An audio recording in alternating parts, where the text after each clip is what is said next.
साथियों नमस्कार। आज मैं आपसे कुछ मुद्दों पर संक्षेप में बातचीत करना चाहूँगा। तो एक तो मुद्दा हमारा जो है वो हमारी सामाजिक दिशा है, और दूसरे 2-3 छोटे छोटे सवाल हैं जिनके जवाब मैं देने का प्रयास करूँगा। साथियों, ये कोरोना काल चल रहा है और इस काल में आप अपने घरों पर कैद हैं। तालाबंदी के चलते आप लगभग 1.5 महीने से 23-24 मार्च से अपने घरों पर रहकर ही काम कर रहे हैं।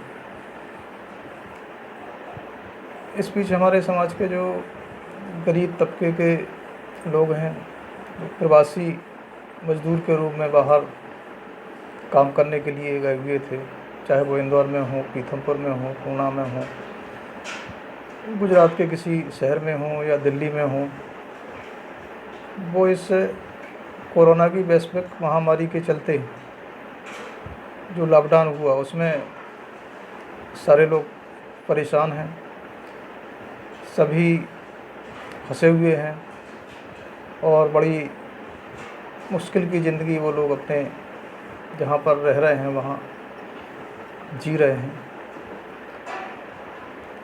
हमारे कुछ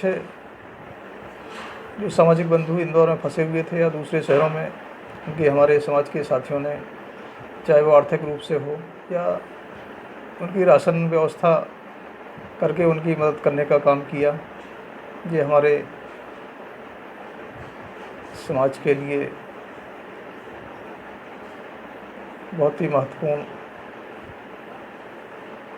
अवसर था जब हम पीड़ित और परेशान हाल समाज बंधुओं की मदद कर पाएँ। तो इस तरह के जो कुछ हमारे साथी परेशान थे, बाहर प्रवासी मजदूर के रूप में फंसे हुए हैं, उनकी मदद करने का काम किया गया। तो जैसा कि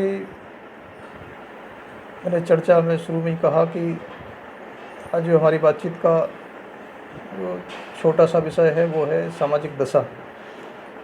तो सामाजिक दशा के बारे में आप सब परिचित ही हैं कि हमारी समाज की वास्तविक दशा क्या है। आज भी हमारा 95% समाज गांव में रहता है। अधिकांश समाज खेतीहर श्रमिक हैं, खेतों में मजदूरी करते हैं या छोटी मोटी जो खेती है उसी से अपना गुजारा करते हैं।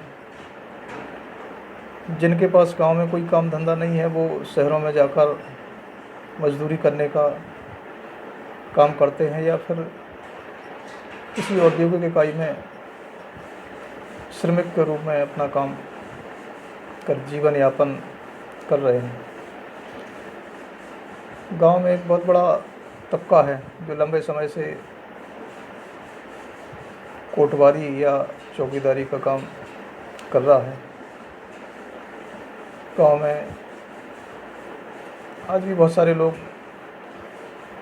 इस पेशे से जुड़े हुए हैं। कुल मिलाकर हम देखें तो हमारे समाज की जो स्थिति है आज भी कोई बहुत अच्छी नहीं है। समाज के साथ आज भी गांव में भेदभाव होता है, लोग छुआछूत मानते हैं। सार्वजनिक स्थानों पर आज भी हमारे समाज के लोगों को अपमानित होना पड़ता है। किसी के यहाँ जब श्रवण कास्ट के यहाँ शादी ब्याह होता है या कोई भोज का आयोजन होता है तो आज भी हमारे समाज के लोगों को अलग बिठाकर खाना खिलाया जाता है।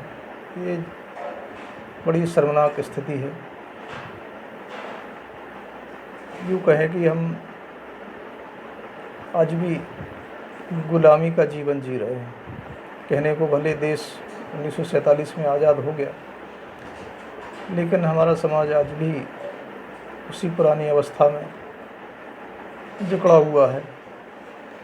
हाँ, कुछ 1-8% लोग जो थोड़ा पढ़ लिख गए हैं, कुछ सरकारी नौकरियों में चले गए, शहरों में रहने लगे, उनका जीवन स्तर भले ही सुधर गया हो, जब वो अपने आप को हायर कास्ट में गिनने लगे हों। कई लोग अपने आप को कहते हैं हम क्षत्रिय हैं, हमारा समाज क्षत्रिय समाज है और हम क्षत्रिय कुल के हैं। लेकिन वास्तविक रूप से यदि आप देखेंगे तो जो हमारा ग्रामीण समाज है उसकी सामाजिक दशा देख के क्या आप बता सकते हैं कि वास्तव में हम क्षत्रिय हैं, या जिस तरह का उनके साथ दुर्व्यवहार होता है या हो रहा है, तो केवल मौखिक सुविधा के लिए कुछ भी कह देने से कोई सामाजिक परिस्थितियां नहीं बदल जाती।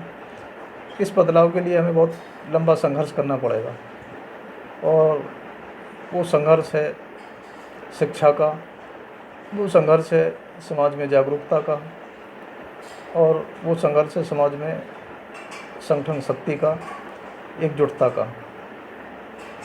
जब तक हम अपने समाज को पूरी तरह से शिक्षित नहीं कर पाएंगे, पढ़ा लिखा नहीं पाएंगे, तब तक हम उसमें जागरूकता नहीं ला पाएंगे। जब समाज पढ़ लिख जाएगा तो स्वाभाविक रूप से उसमें जागरूकता आएगी, और जो आज हमारे समाज की दशा है उस दशा से हम समाज को बाहर निकाल पाएंगे। दूसरी जो स्थिति है वो हमारे समाज की गरीबी की है। हमारा गरीब समाज है, और इसी गरीबी के चलते जो है गांव में दबंगों के आगे हमारे समाज को हाथ पसारना पड़ता है, हाथ फैलाना पड़ता है। समय समय पर चाहे शादी हो, ब्याह हो या मृत्यु हो जैसी जो कुप्रथाएँ हैं, उनमें जो खर्चा होता है उसकी पूर्ति के लिए जो गांव के दबंग हैं उनसे ही हमारे समाज को कर्ज लेना पड़ता है। तो वो हमेशा हमारे समाज को दबा कर रखते हैं, उनसे बेगारी कराते हैं, और हमारा समाज आज भी उसी दीनहीन दशा में गांव के अंदर रह रहा है। तो साथियों, हमारे समाज को बहुत कुछ अभी सोचने की आवश्यकता है, और उसके लिए संगठित होना एक बहुत बड़ी आवश्यकता है। जब तक हम संगठित नहीं होंगे तब तक हम ये जो हज़ारों साल की मानसिकता है लोगों को गुलाम बना कर रखने की, उससे मुकाबला नहीं कर पाएंगे। साथियों, कुछ लोगों ने 2-3 सवाल पूछे हैं, तो मैं चाहूँगा कि उन सवालों के मेरे पास जो जानकारी है, तथ्यात्मक जानकारी है, उस आधार पर आपको जवाब दूं। साथियों, एक प्रश्न मेरे पास आया है कि क्या हमारे समाज में कोई राजा हुआ है या हमारा कहीं राज था। एक प्रश्न लोगों की तरफ से आया है। तो साथियों, हमारे समाज में आज भी कई लोग पढ़ लिख गए हैं, इतिहास का उन्होंने अध्ययन किया होगा। मैंने भी बहुत सारी 50 किताबें इतिहास की पढ़ी हैं, लाइब्रेरियों में जाकर पढ़ी। बहुत सारी किताबें मेरे पास मौजूद हैं। तो उन किताबों के अध्ययन से आज तक मुझे ये पता नहीं लगता या मुझे कहीं इस तरह का इतिहास नहीं मिला जिसमें हमारे समाज का कोई राजा हुआ हो या कहीं राज्य रहा हो। केवल ये कपोल कल्पना भर है कि हमारा संबंध चित्तौड़ से था या हम वहाँ के राजा थे। ऐसा कोई हमारे पास दस्तावेजी सबूत आज तक उपलब्ध नहीं है। इसलिए हम कह सकते हैं कि ये केवल कपोल कल्पना भर है, अपने आप को खुश करने के लिए एक काल्पनिक कहानी हो सकती है। ऐसा कुछ नहीं था, ना हमारे समाज का कोई कहीं राजा हुआ और ना कहीं कोई राज्य रहा है। साथियों, एक दूसरा जो सवाल लोगों ने पूछा है कि हमारे समाज का कोई प्रमाणित दस्तावेज मिलता है क्या जिसमें हमारी समाज का कहीं कोई उल्लेख हो। तो साथियों, जो सरकारी दस्तावेज जिसको हम कह सकते हैं, एक ये किताब मैं आपको दिखा रहा हूँ। ये किताब है, ये 1916 की किताब है। 1916 में जो है वो लंदन से प्रकाशित की गई है। इस किताब में हमारे समाज का ही नहीं, अन्य सभी जातियों का, भारत में जो जातियां हैं उन सब की हिस्ट्री दी गई है। और वो 1911 की जनगणना के आधार पर ये किताब प्रकाशित की गई है। ये 4 खंडों में है। इसका जो भाग 3 है उसमें हमारे समाज की भी जानकारी उपलब्ध है। ये अंग्रेजी में किताब है। ये किताब मेरे पास मौजूद है और इस किताब में जो बताया गया है उसका मैं संक्षेप में बताना चाहूँगा कि इस किताब में जो 1911 में जनगणना ब्रिटिश शासन द्वारा की गई थी, उसके रिकॉर्ड के अनुसार मध्य भारत में ही हमारी जाति पाई जाती है और उसकी जनगणना के हिसाब से उस समय जनसंख्या 2800 इस किताब में बताई गई है। इस किताब का नाम है the tribes and caste of the central province of India, जो मैकमिलन एंड कंपनी लिमिटेड ने 1916 में लंदन से प्रकाशित की है। उसके भाग संख्या 3 के पेज क्रमांक 400 से 402 तक में हमारी चड़ार जाति के संबंध में जानकारी दी गई है और इसी में कहा गया है कि 1911 की जनगणना के आधार पर इसमें बताया गया है कि हमारी जाति को उस समय भी कोटवार कहा जाता था, जो गांव में चौकीदारी का कार्य करती थी, जिसकी सामाजिक और आर्थिक स्थिति बहुत कमज़ोर थी। चड़ार जाति की 2 उपजातियाँ हैं, परमेश्वरिया जिसके इष्ट देवता विष्णु है और दूसरी उपजाति आठ्या है जो कुलदेवी को अपना इष्ट मानता है। इस जाति के गोत्र पशु पक्षियों और पौधों के नाम पर रखे गए हैं। तो आज हम देखते हैं कि हमारे समाज में वास्तव में जो गोत्र हैं वो पशुओं के आधार पर हैं, पक्षियों के नाम पर हैं और पेड़ पत्तियों के नाम पर हैं। तो इसमें जो जानकारी दी गई है वो प्रमाणिक लगती है। जो आज हमारी स्थिति है उसका वास्तविक उल्लेख उस किताब में किया गया है। फिर जो है कुछ लोगों ने सवाल पूछा कि हमारे समाज के ही लोग चौकीदारी क्यों करते हैं, इसका क्या कोई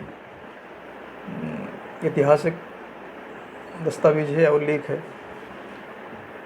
तो जो अभी तक रिकॉर्ड हमने देखा या जो अध्ययन किया है उसके आधार पर मैं कह सकता हूँ कि मुझे जो जानकारी अध्ययन के दौरान मिली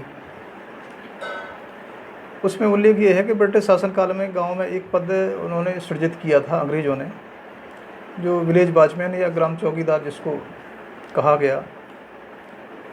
मध्य भारत और बुंदेलखंड में जिन जातियों को इस पद पर नियुक्ति अंग्रेज़ों के समय में दी गई, उनमें एक तो जाति थी खंगार और दूसरी जाति थी चड़ार, जिसको उन्होंने प्रमुखता के साथ कोटवार, ग्राम चौकीदार या विलेज वॉचमैन के पद पर नियुक्त किया। चौकीदारी ब्रिटिश राज्य के पुलिस रेगुलेशन एक्ट द्वारा अधिनियमित की गई और जिसके अनुसार चौकीदार गांव का एक शासकीय सेवक होता है, जिसका प्रमुख कर्तव्य अपने प्रभार के गांव में पहरा देना, गांव की रखवाली के साथ साथ गांव में शांति व्यवस्था और अपराधों पर नियंत्रण करना है। मध्य प्रदेश में चौकीदार अथवा ग्राम पुलिस को कोटवार के नाम से जाना जाता है। यदि थोड़ा हम भाषा साहित्य में जाएं तो कोटवार मूलतः कोटवाल से जन्मा शब्द है, जो कि आजकल मध्य प्रदेश पुलिस व्यवस्था में चौकीदार के लिए प्रयुक्त होता है। कोटपाल से ही कोतवाल शब्द की उत्पत्ति हुई है। कोतवाल से आशय नगर प्रशासन और कोटवार से आशय ग्रामीण प्रशासन की महत्वपूर्ण इकाई माना जाता है। पुलिस प्रशासनिक व्यवस्था में कोटवार के कोतवाल ने तो अपना रसूख बरकरार रखा। शहरों में आज भी जो है कोतवाली होती है, तो वहाँ जो अधिकारी नियुक्त होता था वो कोतवाल कहलाता था। तो गांव में जिसकी नियुक्ति अंग्रेज करते थे उसको कोटवार कहा जाता था। तो ये इस तरह का दस्तावेजी रिकॉर्ड उपलब्ध है। तो इस तरह से हम कह सकते हैं कि ये इन 2 पदों, खासतौर से चौकीदार के पद पर जो समाज चौकीदारी करता है उनमें खंगार हैं, चड़ार हैं, मेहरा हैं, इन लोगों को ही जो है, जहाँ इन जातियों के लोग रहते हैं उनको ही चौकीदारी का काम आज भी शासन ने दिया हुआ है। बाकी हमारा समाज जहाँ पर नहीं है वहाँ पर अन्य लोग चौकीदारी करते हैं। तो ये रिकॉर्ड उपलब्ध है। साथियों, 2 सवाल और हैं जो किन्हीं साथियों ने पूछे हैं। जन्म मृत्यु उपरांत सूतक लगता है, उसमें धोबी से कपड़ा धुलवाने की व्यवस्था है, क्या ये अनिवार्य है या नहीं? तो हमारे यहाँ जो परंपराएं बनी हुई हैं उसमें जब किसी के यहाँ कोई बच्चा जन्म लेता है या किसी की मृत्यु हो जाती है तो पुरानी व्यवस्था के हिसाब से जो धोबी होता है उससे कपड़े धुलवाने की व्यवस्था प्रचलित है। लेकिन आधुनिक दौर में आवश्यक नहीं है कि धोबी ही कपड़ा धुलेगा तभी घर पवित्र होगा। हमारे कपड़े हैं, हम खुद भी धो सकते हैं। और इसमें सूतक जैसी जो बात है ये बहुत पुरानी हो चुकी है और आधुनिक विज्ञान के युग में इस तरह की मान्यताएं जो धीरे धीरे समाप्त हो रही हैं। तो हमारे समाज को भी इन जो पुरानी रूढ़िवादी जकड़न है इससे बाहर निकलने की आवश्यकता है और हमको इन पुरानी मान्यताओं को ख़त्म करना चाहिए। फिर एक साथी ने दूसरा प्रश्न किया है कि घर पर यदि कुत्ता बिल्ली मर जाता है तो उसको स्वीपर से फेंकवाना पड़ता है, क्या यह सही है या गलत? तो साथियों, यदि कुत्ता या बिल्ली हमारे घर में मरता है तो इसको हम भी फेंक सकते हैं, उसमें क्या बुराई है। स्वीपर भी हमारे समाज का ही हिस्सा है, वो भी मानव है। तो हमें ऐसी धारणा क्यों बनाएं कि स्वीपर ही फेंकें? ये हमारे घर की सफाई गंदगी जो भी है हम खुद भी साफ़ कर सकते हैं, तो हमें फेंकने में कोई हर्ज नहीं है। तो ये कोई ऐसा सवाल नहीं है कि साहब वो स्वीपर नहीं फेंकेगा और हमने फेंक दिया तो हम बहुत बड़े अपराधी हो गए। इस तरह की कोई अपराध जैसी बात नहीं है। हम अपने कपड़े खुद धोएं, अपने घर की साफ़ सफाई स्वयं करें और पुरानी जो रूढ़िवादी मान्यताएं जिनको कहें उनको आज ख़त्म करने की आवश्यकता है और हमें ख़त्म करना ही चाहिए। जैसे कि कोरोना काल में लोगों की मौतें हो रही हैं तो 5 या 10 लोगों के द्वारा अंतिम संस्कार किया जा रहा है। 13वीं जैसी अन्य जो प्रथाएं हैं उन पर पूरी तरह रोक लगी हुई है। तो ये समय के साथ बदलाव होते रहते हैं। तो जब ऐसी स्थिति में हम बिना किसी कर्मकांड के ये सारे काम कर रहे हैं तो इनको आगे भी किया जा सकता है, जिसमें ना ब्राह्मण की ज़रूरत हो, ना किसी पुरोहित की हो, ना पूजा पाठ की हो। शादियाँ 10 या 20 लोगों के उससे हो रही हैं, तो इस व्यवस्था को भी हम बदल सकते हैं। अनावश्यक खर्चे बचाने के लिए हम कम लोगों की भागीदारी से, कम लोगों को बुला के, कम मेहमानों को बुला के और सादगीपूर्ण तरीके से इन रस्मों को पूरा कर सकते हैं। और इससे जो धन अपव्यय होता है उसको हम अपने परिवार की बेहतरी के लिए उसका इस्तेमाल कर सकते हैं, जिससे हमारा जो है आर्थिक स्तर ठीक होगा, हमारा आर्थिक स्तर सुधरेगा। तो साथियों, हमें बहुत कुछ विचार करने की आवश्यकता है, सोचने की आवश्यकता है, जागरूक होने की आवश्यकता है। तो आज की चर्चा में केवल इतना ही। अगली बार जब मिलेंगे तो फिर किसी दूसरे विषय के साथ फिर आपसे बात करेंगे। आपके कोई सवाल हो तो हमें भेजिएगा, जवाब देने की कोशिश करूँगा। धन्यवाद।